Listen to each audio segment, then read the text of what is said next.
बच्चों, कैसे हैं आप सभी। स्वागत है मेरे चैनल स्टडी सफारी में। आज हम विराम चिन्ह का अगला भाग आपको पढ़ाने वाली हूँ।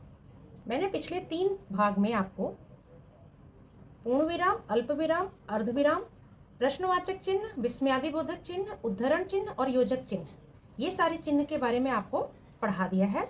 आज के भाग में मैं आपको लाघव चिन्ह और त्रुटि बोधक चिन्ह, ये 2 चिन्ह मैं आपको बताऊंगी। तो आप मेरे वीडियो को अंत तक बहुत ध्यान से देखें, जिससे कि आपको यह पाठ समझ में आ जाए। लाघव चिन्ह को एब्रीविएशन मार्क भी बोलते हैं एंड त्रुटि बोधक चिन्ह को साइन ऑफ ओमिशन भी बोलते हैं। शब्द को संक्षिप्त, संक्षिप्त का मतलब क्या होता है? Short form. शॉर्ट फॉर्म, संक्षिप्त का मतलब क्या हुआ? Short form. शब्द को संक्षिप्त रूप से लिखने के लिए लाघव चिन्ह का प्रयोग किया जाता है। जैसे पंडित, आप पंडित ना लिख के इसका प लगा के और इसके साथ आप लाघव चिन्ह को लगा देते हैं, तो ये पंडित का शॉर्ट फॉर्म हो जाता है। ठीक है।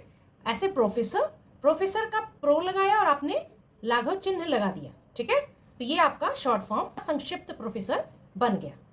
ऐसे है डॉक्टर, डॉक्टर का संक्षिप्त कैसे लिखा जाएगा? पहला शब्द जो है आपका, उसी को आप लिखेंगे और उसके साथ आप लाघव चिन्ह लगा देंगे।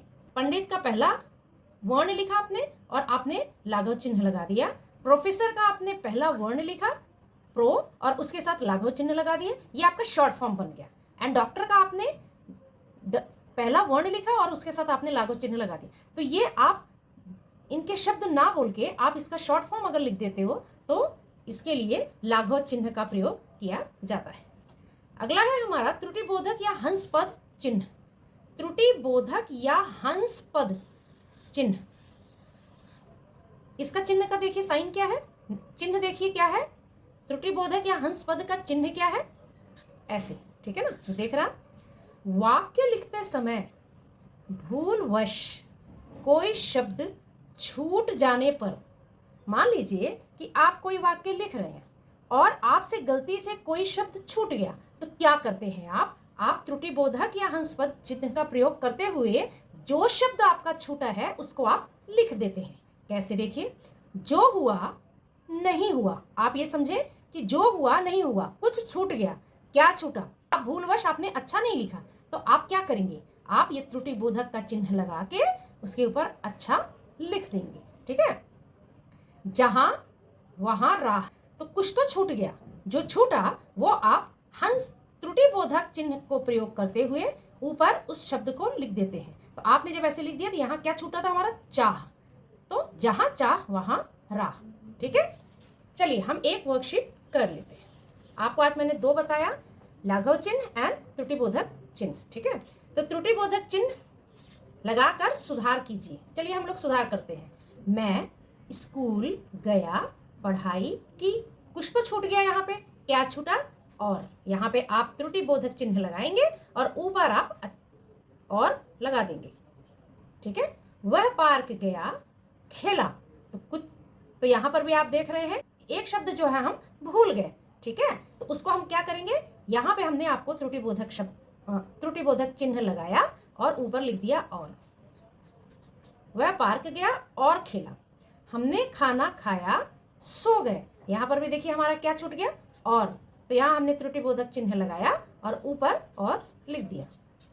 रीना गाना गा रही थी, नाच रही थी, यहाँ पे देखिए, यहाँ पे और लगाना था, तो त्रुटि बोधक चिन्ह हमने ये लगा दिया और उसके ऊपर और लिख दिया।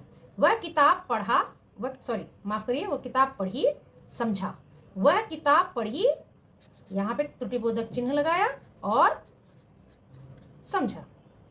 तो इसमें हमने क्या देखा कि इसमें हमने जो भी शब्द छूट गए हमसे, हम भूलवश, वहां पे हमने त्रुटि बोधक चिन्ह का प्रयोग करते हुए, इस चिन्ह का प्रयोग करते हुए उसको हमने, जिस शब्द को हम भूले थे उसको हमने लिख दिया। ठीक है।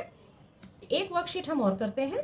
पूरे शब्दों को लाघव चिन्ह, एक सर्कल होता है छोटा सा, लगाकर संक्षेप में लिखिए, यानी कि आप शॉर्ट फॉर्म में लिखिए। डॉक्टर, डॉक्टर का क्या होगा?